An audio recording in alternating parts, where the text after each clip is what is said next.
Le pape Léon XIV a récemment procédé à une série de nominations significatives au sein du dicaster pour les instituts de vie consacrés et les sociétés de vie apostolique, dans le but manifeste de renforcer la représentativité géographique, charismatique et ecclésiale de cet organisme chargé d'accompagner les multiples formes de la vie consacrée à travers le monde.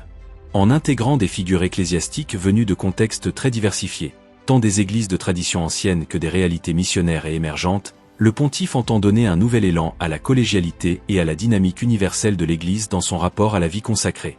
Parmi les nouveaux membres nommés figurent plusieurs cardinaux dont l'autorité, l'expérience pastorale et la connaissance des réalités locales viennent enrichir la composition du dicaster.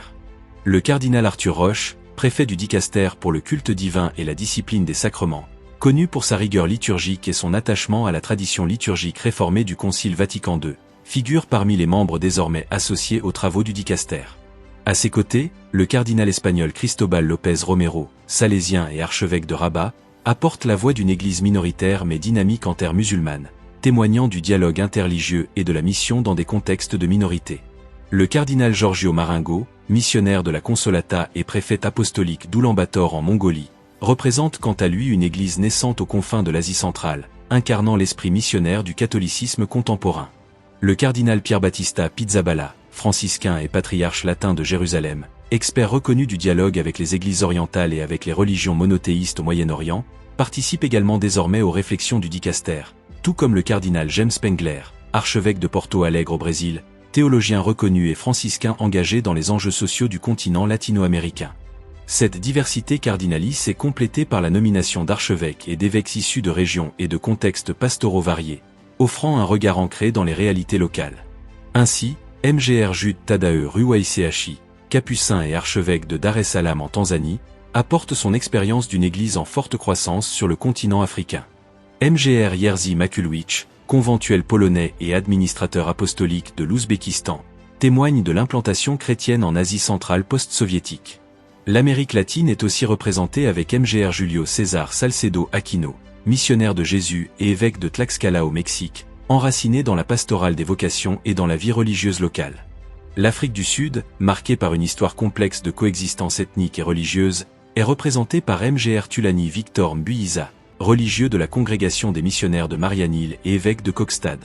Quant à Mgr Tesfet Hades Gebrezilazi, combonien et évêque auxiliaire de l'archidiocèse d'Addis-Abeba en Éthiopie, il incarne la vitalité et la tradition ancienne de l'Église éthiopienne unie à Rome, dans un contexte social et religieux riche et contrasté. Les supérieurs généraux d'instituts de vie, consacrés masculins nouvellement nommés, viennent compléter ce panorama international et charismatique. Le père Stanley Lubungo, supérieur général des missionnaires d'Afrique, père blanc, apporte le regard d'un ordre historiquement missionnaire engagé en terre africaine. Le carme Deschaux Miguel Marquez-Cal, actuel supérieur général de son ordre, est porteur d'une tradition contemplative et apostolique profondément enracinée dans le mysticisme espagnol et le renouveau spirituel de l'Église. Le bénédictin Donato Ogliari, abbé de Saint-Paul-hors-les-Murs à Rome, haut lieu spirituel et théologique, représente la tradition monastique européenne. Le frère Armin Altamirano Luistro, supérieur général des frères des écoles chrétiennes, La Salle, ancien ministre de l'Éducation aux Philippines, est connu pour son engagement éducatif et pour l'adaptation de la mission lasalienne aux défis contemporains de l'enseignement catholique dans le monde. Du côté des instituts féminins, le pape Léon XIV a également inclus des supérieures générales d'instituts très influents dans la vie consacrée féminine. Sœur Chiara Casuola, supérieure générale des filles de Marie Auxiliatrice, salésienne de Don Bosco, représente la branche féminine salésienne, engagée dans l'éducation et la promotion des jeunes dans le monde entier.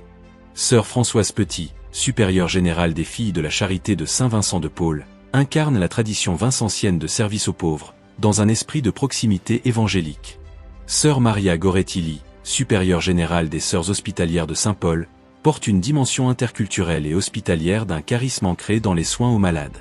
À ses côtés, Sœur Idilia Maria Morera Gonçalves Carneiro, supérieure générale des Sœurs hospitalières du Sacré-Cœur de Jésus, représente également la mission soignante et l'engagement dans les œuvres hospitalières de tradition catholique. Enfin, Mademoiselle Luisa Muston, présidente générale de l'Institut séculier des missionnaires des malades, Christ Espérance, témoigne de la forme particulière de la consécration dans le monde à travers les instituts séculiers, et de la vocation de présence discrète et active dans les réalités de la souffrance. Par ces nominations, le pape Léon XIV poursuit une ligne directrice claire, diversifier les voix, enrichir les perspectives et associer les réalités les plus diverses à la gouvernance de l'Église en matière de vie consacrée. Le dicaster pour les instituts de vie consacrée et les sociétés de vie apostolique devient ainsi un véritable miroir de la catholicité de l'Église, où se côtoient traditions anciennes et expressions nouvelles de la vie religieuse, où les voix masculines et féminines trouvent un lieu d'écoute, et où les horizons culturels et géographiques les plus divers sont appelés à collaborer pour le renouveau spirituel, apostolique et missionnaire de la vie consacrée dans le monde d'aujourd'hui.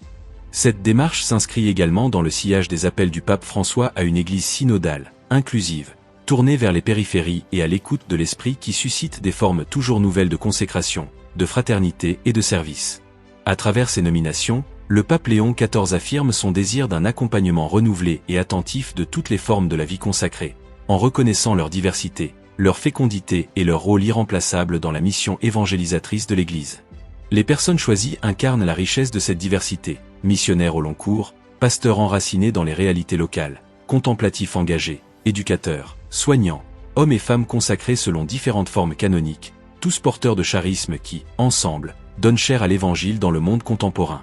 Ce mouvement de nomination laisse entrevoir une volonté d'harmoniser tradition et innovation, contemplation et action, enracinement local et ouverture universelle, dans une Église toujours plus consciente de son unité dans la diversité.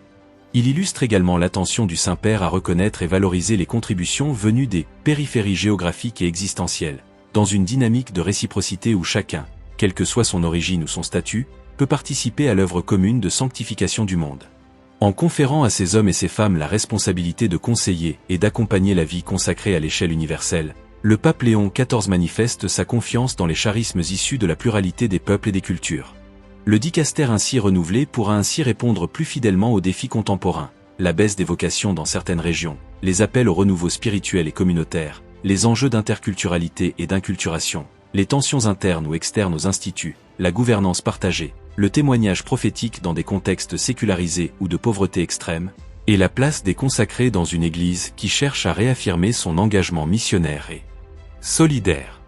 Le geste du pape Léon XIV, bien plus qu'une simple redistribution de responsabilités, s'inscrit dans une vision ecclésiale large et prospective, une Église appelée à s'enrichir de toutes ses composantes, à écouter ses divers visages et à faire de la vie consacrée un signe toujours plus lumineux de l'amour de Dieu pour l'humanité.